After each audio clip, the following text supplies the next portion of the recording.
Hello friends, जय श्री राम। दोस्तों, आज हनुमान जयंती है। बोलो बजरंग बली की जय। हनुमान जी जो कि श्री रामचंद्र के अनन्य भक्त हैं। श्री राम के अनन्य भक्त हनुमान जी से जुड़ी कई कहानियाँ प्रचलित हैं, जिनमें उनके बल, पराक्रम, बुद्धि, चातुर्य और साहस वृत्ति का परिचय मिलता है। हनुमान जी शिव जी के अंश हैं और उन्हें अजर अमर बताया गया है। कलयुग में इनकी पूजा अर्चना त्वरित यानी कि जल्दी से फल मिलता है अगर हम कलयुग में हनुमान जी की पूजा करें तो। इनकी माता का नाम अंजनी तथा इनके पिता का नाम पवनदेव है। बताया जाता है कि हनुमान जी बाल्यकाल में बहुत ही शरारती थे। एक दिन ऐसा कहा जाता है कि अंजना एक अप्सरा थी और किसी अपराधवश उन्हें ऋषि दुर्वासा से श्राप मिला। इसी के फलस्वरूप उनका जन्म वानर कुल में हुआ। यह गिरिजा की पुत्री बनी और उनका विवाह केसरी से हुआ। इसीलिए बजरंग बली केसरी नंदन कहे जाते हैं। राम भक्त हनुमान ब्रह्मचारी हैं, अमर हैं और इनके भक्तों को भय, निराशा, ग्रह पीड़ा, दरिद्र और संकट से मुक्ति मिलती है। राम भक्त जो कि हनुमान जी का भजन करते हैं, उनका जप करते हैं, उनके मंत्रों का जप करते हैं, उनकी चालीसा बोलते हैं, वो अमर हैं और उनके भक्तों को उनका भजन करने से भय, निराशा, ग्रह पीड़ा, दारिद्र्य और संकट से मुक्ति मिलती है। आइए हनुमान जयंती के पावन अवसर पर इनसे जुड़ी छोटी छोटी कहानियाँ सुनते हैं। वीडियो स्टार्ट करने से पहले आपसे अनुरोध है, आपसे एक रिक्वेस्ट है कि यदि आप इस चैनल पर नए हैं तो चैनल को सब्सक्राइब कर लें। यदि हनुमान जयंती के अवसर पर ये मेरी कहानियाँ आपको अच्छी लगें तो प्लीज़ वीडियो को लाइक कर दीजिए और शेयर भी करना ना भूलें। आइए चलते अपने वीडियो की तरफ और सुनाते हैं आपको छोटे छोटे प्रसंग श्री हनुमान जी के जीवन के। सबसे पहला जो प्रसंग है वो है कि हनुमान जी का जन्म कैसे हुआ। एक दिव्य फल से हनुमान जी का जन्म हुआ था।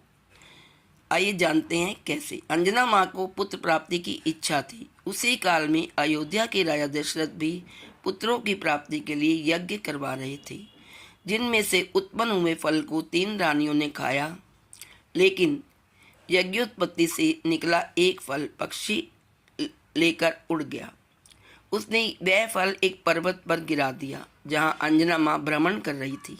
महादेव की प्रेरणा से उन्होंने उस फल को खाया, जिससे हनुमान जी का जन्म हुआ। इसी कारण बजरंग बली भरत समभाई कहे जाते हैं। दूसरा जो प्रसंग है वो है जब सूर्य भगवान ने पुत्र पर वार किया तो पवन देव का क्रोध कैसे उमड़ पड़ा। एक बार हनुमान जी को बहुत भूख लगी थी, तो भूख लगने पर बाल हनुमान सूर्य को फल समझ बैठे और उसे निगलने उड़ चले। तब राहु ने इंद्र से सहायता मांगी। देवेंद्र ने बाल हनुमान के विराट रूप पर प्रहार किया और वह मूर्छित होकर धरा पर आ गिरे। इस बात का पता जब पवन देव को चला तो वह बहुत क्रोधित हुए। उन्होंने पूरी सृष्टि का वायु चक्र बाधित कर दिया, हवा बंद कर दी। इस कारण सभी जीवों का दम घुटने लगा, जिसके बाद उन्हें समझा बुझाकर मनाया गया और समस्त जीवों ने राहत की सांस ली। नेक्स्ट है जो वो है हनुमान और उनके पुत्र मकर ध्वज की गाथा।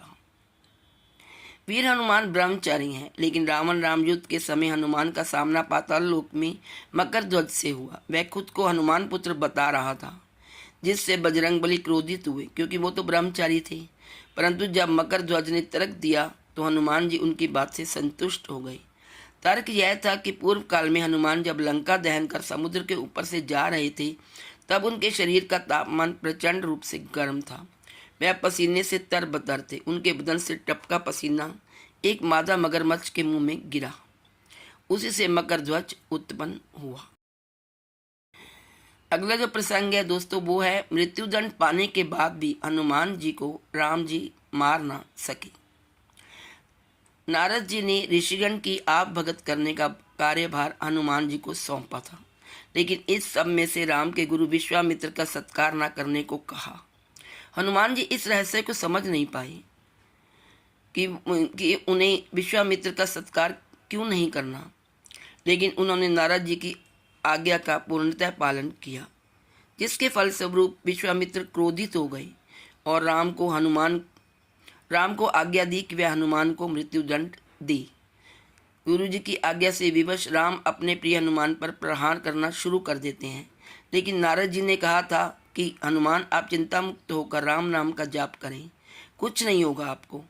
हनुमान जी ने इस आज्ञा का भी पालन किया। तब राम के ब्रह्मास्त्र समेत सारे अस्त्र विफल हो गए। यह सब देखकर गुरु विश्वामित्र ने राम से इस घटना का विस्तार पूर्वक जानने की कोशिश की। अंत में हनुमान जी पर से उनका क्रोध समाप्त हो गया और उन्होंने अपना आदेश वापस ले लिया। अब सुनते हैं महाभारत से एक प्रसंग। हनुमान जी ने गदाधारी भीम का घमंड भी उतार दिया। श्री कृष्ण की कृपा छाया में पांचों पांडव धर्म युद्ध लड़ने वाले थे, लेकिन उसके पहले उन्हें कौरवों ने खूब सताया। लाक्षागृह, वनवास और जुआ कपट इसी के हिस्से थे। वनवास के दौरान भीमसेन भाइयों से रूठकर घने जंगल की ओर भ्रमण करने निकल गया, जहाँ रास्ते में एक वृद्ध बानर अपनी पूंछ पसारे बैठा था। क्रोध में आग बबूले भीम ने पूंछ उठाने को कहा। तब निर्बल बानर ने थकान और अपनी असमर्थता का हवाला देकर भीम को ही यह कार्य करने को कहा। भीम ने खूब हाथ पर मारे, लेकिन बानर की पूंछ टस से मस नहीं हुई। अंत में भीम को यह भास हुआ कि वह कोई दिव्य आत्मा है। भीम ने दर्शन देने को कहा। तब हनुमान जी ने अपना असली रूप दिखाया और पांडव पक्ष को विजय का आशीर्वाद भी दिया। हनुमान जी ने तोड़ा अर्जुन का अहंकार। अर्जुन एक बार रामेश्वरम पहुंचे, जहां एक वानर श्री राम की भक्ति में लीन था। अपनी धनुर्विद्या के अहंकार से मग्न पार्थ ने बाण चलाया। तब हनुमान जी ने प्रकट होकर इस कृत्य का कारण पूछा, तो अर्जुन बोले कि श्री राम तो धनुर्धर थे, उन्हें पत्थरों के पुल की आवश्यकता क्यों पड़ी, बाणों का ही पुल बना लेते। पूरी सेना त्वरित गति से लंका जा पहुंचती। इस पर हनुमान जी ने कहा कि हमारी सेना में ऐसे विराट और बलशाली योद्धा थे जिनका भार बाण का पुल नहीं उठा पाता, इसलिए पत्थरों का पुल बनाया गया। इस बात पर अर्जुन ने दिव्य बाण चलाकर विशाल पुल का निर्माण कर दिया और वानर रूप में छिपे हनुमान जी को चुनौती दे दी। तब हनुमान जी उस पर चढ़े और बाणों का पुल भरभराकर पानी में डूब गया।